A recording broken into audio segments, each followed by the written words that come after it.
Good morning tenth class. Today we will do numericals. तो सबसे पहले जो हमारे टॉपिक हो चुके हैं वो है जो प्रिज्म वाला and refraction of light through prism. ठीक है, इस पे हमने मेन जो फॉर्मूला पढ़ा है that is angle of deviation is equal to angle of incidence plus angle of emergence minus angle of prism. ठीक है, ये फॉर्मूला है, इस पे बेस्ड क्वेश्चन आएंगे। ठीक है, जहाँ इससे बेस्ड क्या है, एक मिनिमम डेविएशन का हमने कंसेप्ट पढ़ा है, जो मिनिमम डेविएशन डेल एम, उसका फॉर्मूला क्या है 2i माइनस ए। ठीक है, 2i कैसे आया, क्योंकि मिनिमम डेविएशन के केस में क्या होता है, angle I is equal to angle E होता है। तो मैं यहाँ पे अगर आई की जगह पे ई की जगह पे आई रिप्लेस कर दूँ या आई की जगह पे ई रिप्लेस कर दूँ तो मेरे पास मिनिमम डेविएशन आ जाएगा 2 angle of incidence minus prism या 2 angle of emergence minus prism. Same ही है, वैल्यू सेम ही आएगी। ठीक है, क्योंकि इंसिडेंट एंड इमरजेंस जो है इक्वल है in the case of minimum deviation.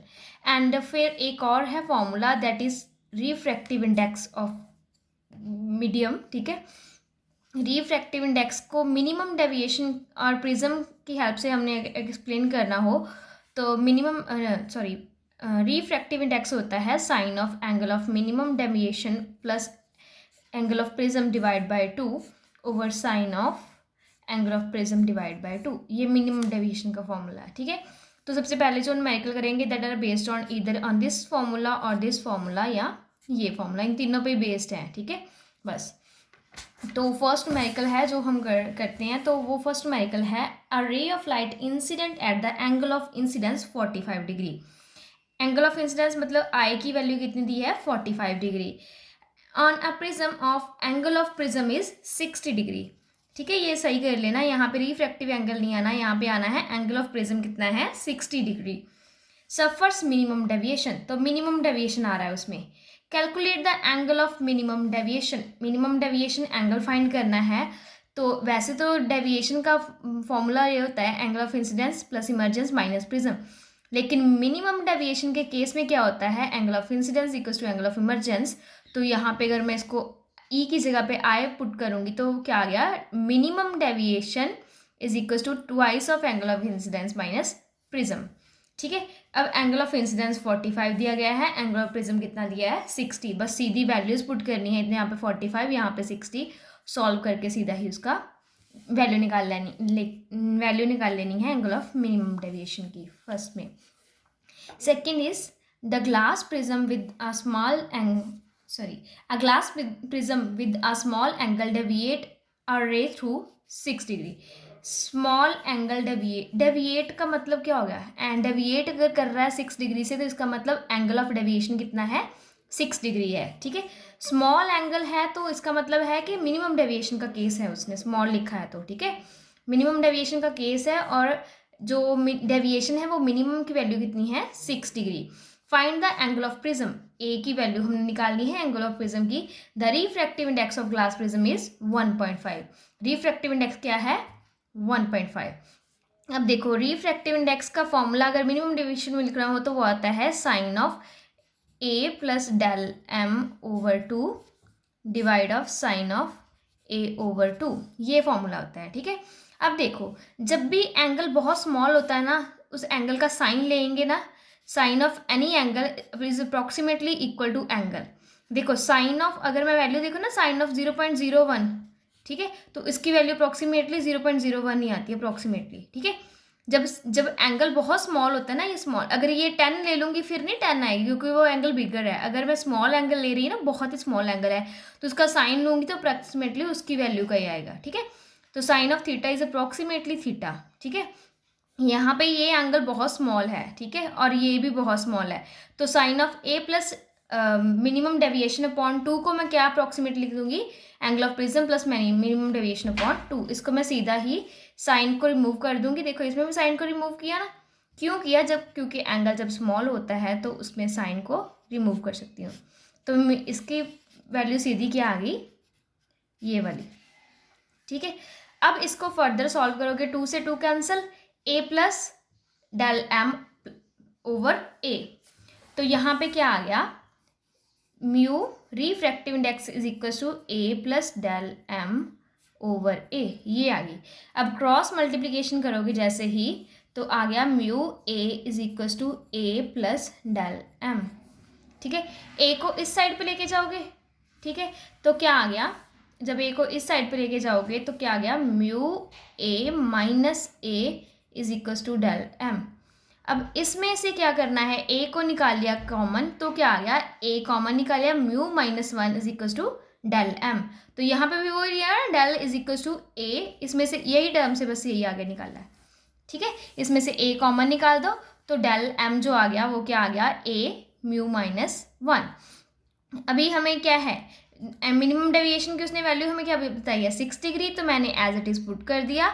ए की वैल्यू मैंने फाइंड करनी है, एंड रिफ्रैक्टिव इंडेक्स ग्लास का कितना बताया उसने, 1.5, तो -1 वैसे लिख दिया। जब इसको सॉल्व करोगे तो मेरे पास एंगल ऑफ प्रिज्म की वैल्यू 12 आ जाएगी।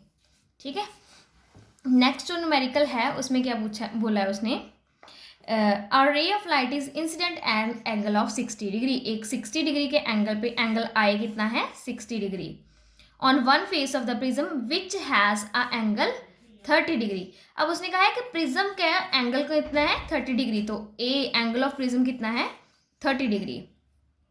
द रे emerging out of prism make an angle 30 degree with the incident ray. Emergent रे जो इंसिडेंट रे से कितना एंगल बना रही है, 30 डिग्री। तो देखो इमर्जेंट रे और इंसिडेंट रे में जो एंगल बनता है दैट इज मिनिमम डेविएशन होती है वो, तो वो क्या है, 30 degree, angle between the emergence रे एंड इंसिडेंट रे उसने बताया है। तो क्या आ गया, उसकी वैल्यू क्या आ गई, मिनिमम डेविएशन की कितनी आ गई, 30। नेक्स्ट है, आगे क्या बोल रहा है, show that emergent ray is perpendicular to the face through which it emerges. तो बोलते हैं कि मान लो जो यहाँ पे डायग्राम मैंने बनाई है, इस फेस से वो बाहर जा रही है, इस फेस से बाहर जा रही है ना प्रिज्म के, वो है कि इमर्जेंट रे जो इस फेस से बाहर जा रही है वो क्या है, इस फेस के साथ 90 डिग्री का एंगल बना रही है। ये प्रूव करना है हमने। ठीक है, मतलब ये वाले इमर्जेंट रे जो आएगी वो फेस के साथ 90 डिग्री का एंगल बनाएगी, वो प्रूव करना है हमने। ठीक है, नेक्स्ट फिर उसने पूछा है calculate the refractive index of the prism, और रिफ्रैक्टिव इंडेक्स भी फाइंड करना है, सॉरी कैलकुलेट द हाँ ठीक है, ओके। तो हमें दो चीज़ें फाइंड करनी है। सबसे पहले तो हमें अगर एंगल ऑफ इमर्जेंट 90 डिग्री होगा, देखो एक फेज है उस पर जब हम परपेंडिकुलर ड्रॉ करते हैं तो वो परपेंडिकुलर भी 90 डिग्री का होता है ना। ठीक है, ये मान लो ये वाला प्लेन है, ये वाला, ठीक है, ये फेज है उसका, क्या नाम है इसका, प्रिज्म का। तो क्या है, जो उसके ऊपर परपेंडिकुलर होता है वो 90 डिग्री का होता है। अब वो बोलते हैं कि प्रूव करो कि इंसिडेंट भी 90 डिग्री पे, सॉरी इमर्जेंट रे भी 90 डिग्री पे ही जा रही है। इसका मतलब क्या है कि नॉर्मल और इमर्जेंट दोनों एक ही साइड में जा रही है ना। इसका मतलब नॉर्मल और इमर्जेंट में एंगल कितना बनेगा, 0 डिग्री। इमर्जेंट रे एंड नॉर्मल में कितना एंगल बनेगा, 0 degree. And angle of emergence क्या होता है, एंगल बिटवीन द इमर्जेंट रे एंड द नॉर्मल। तो हमें प्रूव करना है कि एंगल ऑफ इमर्जेंट 0 है। अगर एंगल ऑफ इमर्जेंट की वैल्यू 0 आ गई, इसका मतलब है कि जो इमर्जेंट रे है वो जो इसका प्रिज्म का ये वाला फेस है उस पर 90 डिग्री पे है। ठीक है, मतलब 90 डिग्री का मतलब क्या है, वो नॉर्मल के ऊपर ही है, नॉर्मल जिस डायरेक्शन में है उसी डायरेक्शन में है। ठीक है, तो ये हमने फर्स्ट में प्रूव करना है। तो हमें क्या दिया गया है, ये तीनों चीज़ें दी गई है, हमने डायरेक्ट फॉर्मूला लगा देना है। मिनिमम डेविएशन का फॉर्मूला क्या होता है, डेविएशन का फॉर्मूला होता है that is angle of incident plus emergent minus angle of prism. ठीक है, तो इससे क्या किया हमने, इसकी वैल्यू निकालनी है ना, तो इसको ये ले जाएंगे, एंगल ऑफ प्रिज्म को जब उधर लेके गए तो वो प्लस का हो जाएगा, इंसिडेंट को उधर लेके जाएंगे तो वो माइनस का हो जाएगा। तो इमर्जेंट की वैल्यू क्या आ गई, डेल प्लस ए माइनस आई। तो इसमें सीधी वैल्यू पुट कर देनी, तो क्या आ गया, इमर्जेंट रे का इमर्जेंट एंगल कितना बन गया, 0 डिग्री। इमर्जेंट एंगल जब 0 डिग्री बन गया तो इसका मतलब है कि इमर्जेंट रे एंड नॉर्मल दोनों एक ही डायरेक्शन में ओवरलैप कर रहे हैं। Angle of emergence is 0, this means emergent ray is perpendicular to the face through which it pass. ठीक है, तो इसका मतलब क्या है कि इमर्जेंट रे है वो परपेंडिकुलर के बिल्कुल ऊपर ही है, बिल्कुल ऊपर है परपेंडिकुलर के, तो मतलब 90 डिग्री फेस के साथ 90 डिग्री का एंगल बना रही है। 0 डिग्री एंगल ऑफ इमर्जेंट तो नॉर्मल के साथ बना रही है ना, लेकिन वो फेस के साथ कितना एंगल बनाएगी, 90 डिग्री। ओके, नेक्स्ट आ गया what should be the angle of incidence for a ray of light which suffer from minimum deviation. अब एंगल ऑफ इंसिडेंस आई निकालना है। मिनिमम डेविएशन 38 डिग्री है एंड प्रिज्म कौन सा है, equilateral. Equilateral prism, equilateral triangle की क्या होती है जिसमें सारे एंगल 60 डिग्री होते हैं, तो एंगल ऑफ प्रिज्म कितना होगा 60 डिग्री। और क्या एंगल ऑफ मिनिमम डेविएशन उसने 38 डिग्री दिया है और एंगल ऑफ इंसिडेंस निकालना है। तो डायरेक्ट फॉर्मूला मैं लगाऊंगी, angle of minimum deviation is equal to twice of angle of incidence minus prism. सीधी वैल्यूज पुट करनी है, जो नहीं गिवन है उसको एक साइड रख लो, बाकी सारी टर्म्स को दूसरी साइड ले जाओ और उसकी वैल्यू निकाल दो, ठीक है। नेक्स्ट फिफ्थ न्यूमेरिकल है, the diagram given alongside show that the light incident on equilateral prism, equilateral prism मतलब एंगल ऑफ प्रिज्म उसका कितना होगा 60 डिग्री, ठीक है। इक्विलेटरल का मतलब है कि सारे एंगल्स कितने हैं 60 degree. Placed in the position of minimum deviation, अब वो बोल रहे हैं कि प्रिज्म को इस वे में रखा गया है कि जो लाइट रे इमर्ज होके बाहर आएगी और इंसिडेंट रे जो है उन दोनों में जो एंगल ऑफ डेविएशन बनेगा वो कौन सा है, मिनिमम है, ठीक है।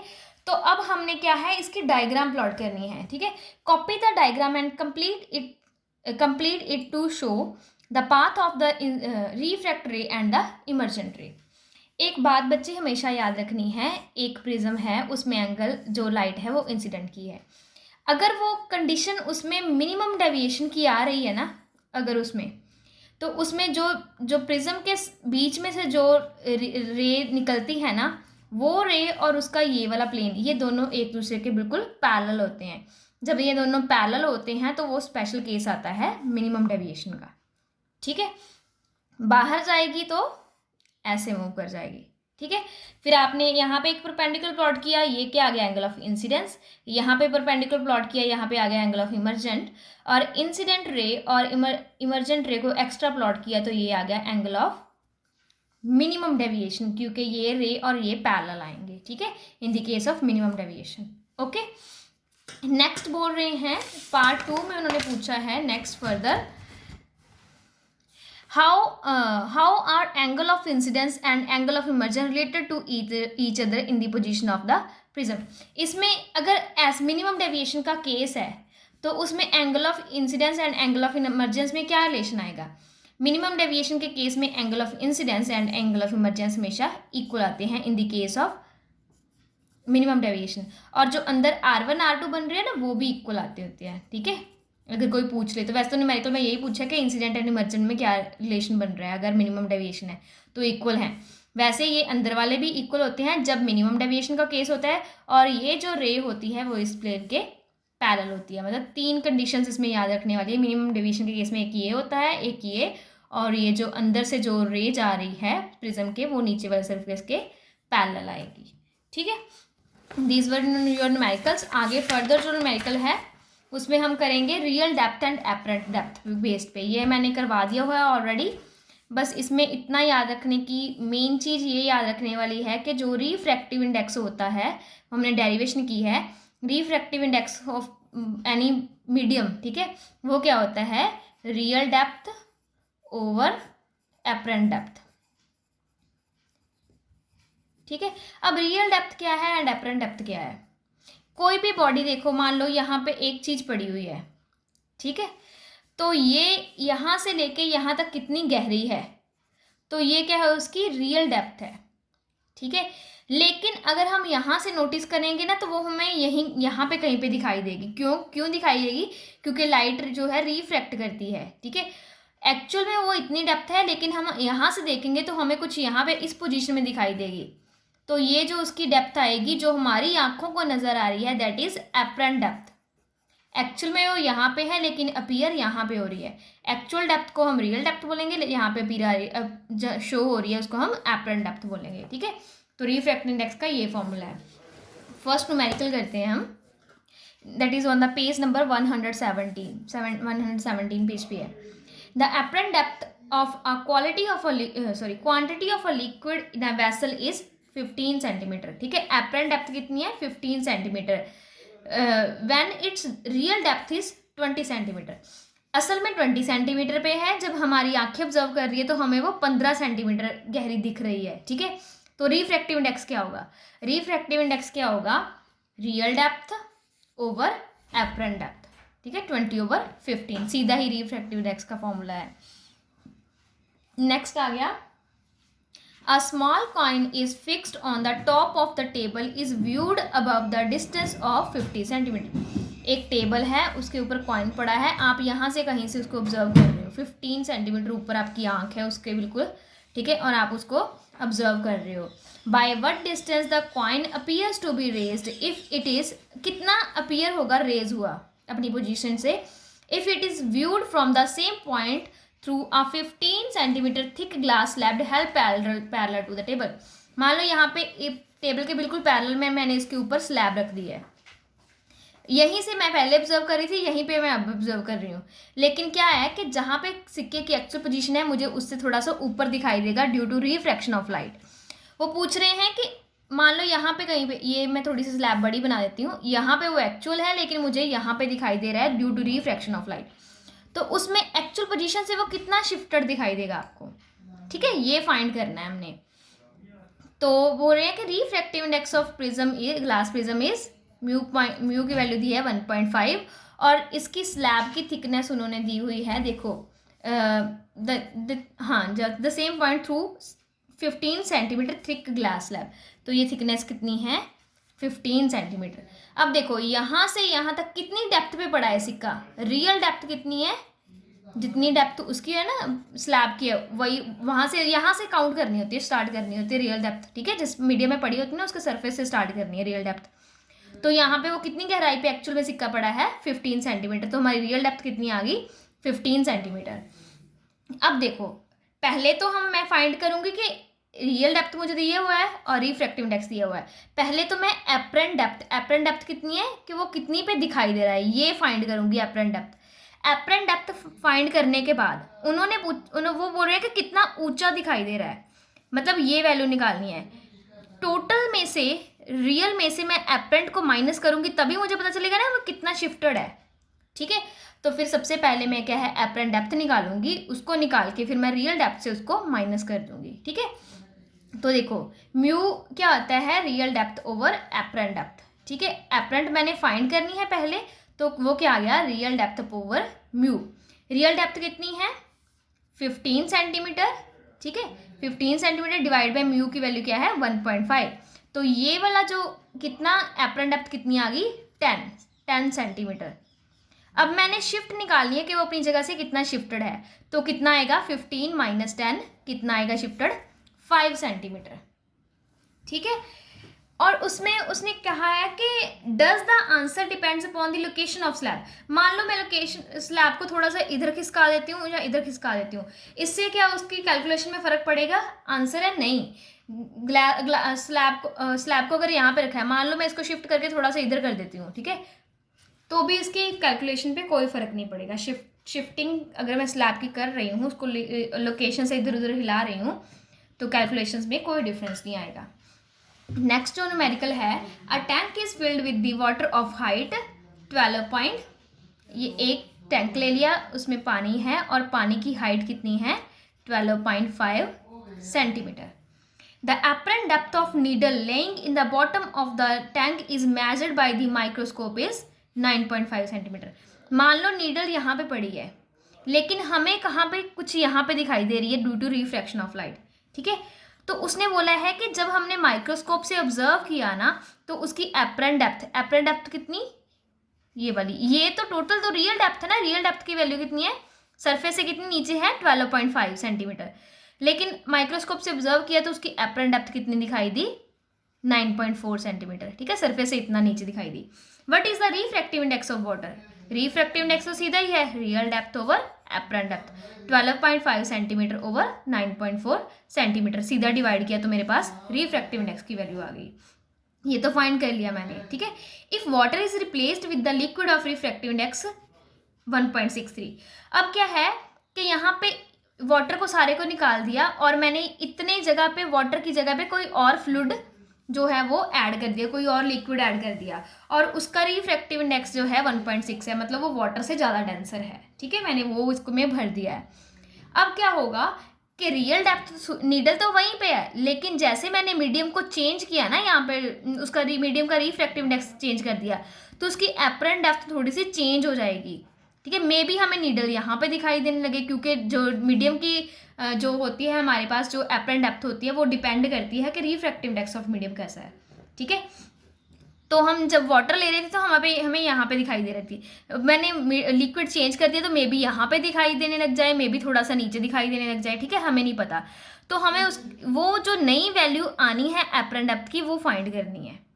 ठीक है, अब दूसरे जो नए लिक्विड का रिफ्रैक्टिव इंडेक्स 1.63 है, refractive index equals to real depth तो उतनी ही रहेगी ना, ये इतना डेप्थ है तो रियल डेप्थ तो उतनी ही रहेगी। ठीक है, ओवर एपरेंट डेप्थ हमने नए लिक्विड के कारण उसकी एपरेंट डेप्थ चेंज होगी तो वो निकालनी है। तो ये सीधा ये वाला फॉर्मूला लगना है। एपरेंट डेप्थ को इधर ले जाओ, 12.5 डिवाइड बाई 1.63, सीधी वैल्यू निकाल लो, that will be your apparent depth. अब नीडल जो नए लिक्विड में कितना जो है वो मतलब कितनी वो अब कितनी डेप्थ पे दिख रही है वो। ठीक है, next question is a glass slab is placed over a piece of paper with Vibgyor is printed with each letter with its corresponding color। अब एक पेज है, उस पर ना पूरा विबग्योर लिखा हुआ है। ठीक है, उस पर V जो है वो वायलेट कलर से लिखा हुआ है, I है जो वो इंडिगो कलर से लिखा है, B ब्लू कलर से लिखा है, G ग्रीन कलर से, ये सारा लिखा हुआ है। लेकिन सारा जो R है तो रेड कलर से लिखा हुआ है, सारा डिफरेंट कलर से लिखा हुआ है। ठीक है, तो what will be will the image of all letter be in the same place। ठीक है, अब मुझे पता है मैं इसके ऊपर ग्लास स्लैब रख दूं तो थोड़े से शिफ्ट तो होंगे ही होंगे due to refraction of light. अब क्या है कि वो थोड़ा सा ऊपर तो आएंगे ही आएंगे अपनी पोजीशन से, हमें वो खुद नहीं आएंगे, मतलब हमें अपीयर होंगे ऊपर आए। ठीक है, तो अब वो बोला कि जो सारे लेटर्स थे वो इक्वली ऊपर इक्वल लेवल पे दिखाई देंगे। तो आंसर क्या है, नहीं, क्योंकि जब डिफरेंट कलर है तो वेवलेंथ भी डिफरेंट है। वेवलेंथ अगर डिफरेंट है तो वो डिफरेंट ही शिफ्ट करेंगे। ठीक है, अब देखो रेड की जो वेवलेंथ है वो होती है मैक्सिमम, इसकी वेवलेंथ होती है मिनिमम।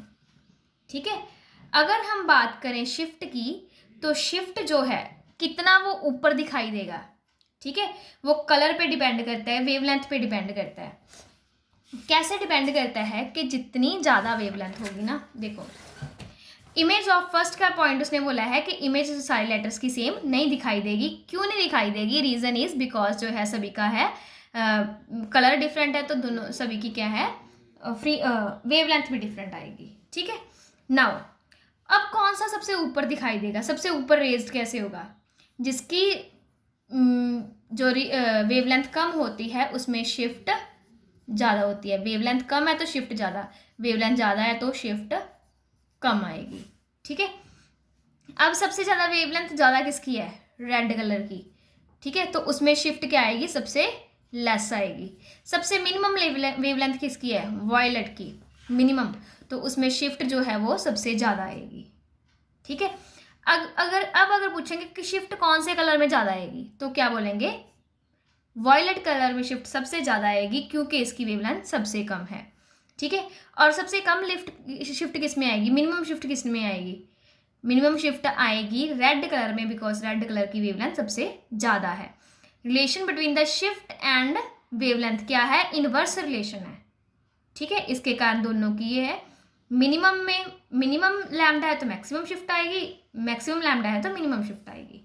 ठीक है, तो इसमें यही आपको एक्सप्लेन किया गया है कि जो शिफ्ट है, जो एपरेंट डेप्थ है या शिफ्ट है, दोनों से रिलेट करके आप बता सकते हो कि वो देखो जो रिफ्रैक्टिव इंडेक्स है that is real depth over apparent depth. ठीक है, जो रिफ्रैक्टिव इंडेक्स है वो इन दोनों पे डिपेंड करता है। अब रिफ्रैक्टिव इंडेक्स और लैम्डा में मैं रिलेशन बताऊं तो ऑपोजिट रिलेशन है। इसका मतलब क्या हो गया, जो वॉयलेट कलर है उसके लिए रिफ्रैक्टिव इंडेक्स सबसे ज़्यादा आएगा। ठीक है, अगर रिफ्रैक्टिव इंडेक्स उससे ज़्यादा आएगा तो उसमें जो है रिफ्रैक्टिव इंडेक्स वॉयलेट में ज़्यादा आ गया तो उसके कारण जो है उसकी एपरेंट डेप्थ सबसे कम आएगी। एपरेंट डेप्थ मतलब देखो यहाँ पे है मान लो रियल डेप्थ। ठीक है, रियल, अब क्या है, मैं सिर्फ पर्पल वायलेट कलर का बताती हूँ। वायलेट कलर में क्या है, रिफ्रैक्टिव इंडेक्स सबसे ज़्यादा है वायलेट में, ठीक है, क्योंकि ये लेस है तो ये ज़्यादा है। रिफ्रैक्टिव इंडेक्स ज़्यादा आया, उसके अकॉर्डिंग एपरेंट डेप्थ क्या आएगी, कम आएगी। एपरेंट डेप्थ क्या है, सरफेस से वो किस लेवल पे दिखाई दे रहा है, वो सबसे कम आएगी। अगर ये कम आएगी तो शिफ्ट तो ज़्यादा बनी ना, जितनी ये कम आएगी शिफ्ट ज़्यादा होती जाएगी।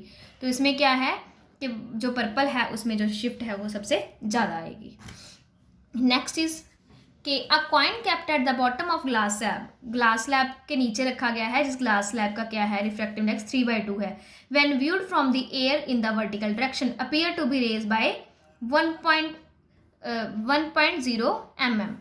अब क्या है, देखो इसमें ना तो आपको उन्होंने रियल डेप्थ दी है, ना ही उसने एपरेंट डेप्थ दी है, सिर्फ उसने बताया है कि शिफ्ट कितनी हो गई है, शिफ्ट कितना हुआ है, ऊपर कितना हुआ है, 1.0 mm शिफ्ट हुआ है। इसका मतलब क्या है, ये होती है रियल, ये होती है एपरेंट। तो शिफ्ट क्या आती है, रियल माइनस एपरेंट, ये होती है शिफ्ट। तो इसकी वैल्यू उसने आपको 1 mm दिया है। Real depth and apparent depth ये हमें गिवन नहीं है, उसने हमें सिर्फ शिफ्ट बताई है कि उनमें से डिफरेंस कितना शिफ्ट हो गया है, ये वाला डिफरेंस बताया है, और एक रिफ्रैक्टिव इंडेक्स बता दिया। ओके, अब क्या है, refractive index is equal to real depth over apparent depth, ठीक है। तो अब क्या करना है, हमने इसकी वैल्यू कितनी यहाँ पे 3.2/2 पुट कर दो। ओके, साथ में हमें ये क्या बताया है कि r माइनस ए है, real depth minus apparent depth क्या है, वो है 1।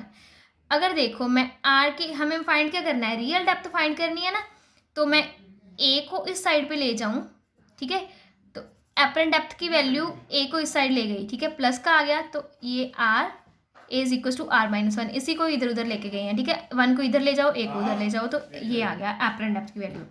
अब मैं रियल डेप्थ तो ऐसे ही लिख लूँ, एपरेंट डेप्थ की जगह पे r-1 लिख लूँ, ठीक है।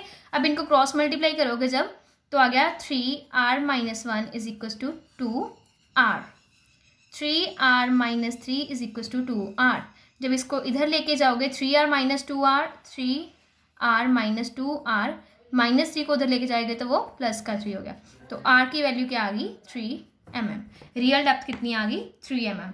शिफ्ट कितनी आ गई, 1 mm। अगर एपरेंट डेप्थ निकालनी हो तो वो क्या आएगी, 3 - 1 2 mm। एपरेंट डेप्थ जो है वो इतनी क्या है, 2 mm है, ये 1 mm है, और ये टोटल कितनी है, 3 mm, ठीक है। दीज आर योर 10 न्यूमेरिकल्स, 5 पीछे थे 5 ये थे। अपने न्यूमेरिकल्स कर जरूर लेना, एक बार रिवाइज जरूर कर लेना।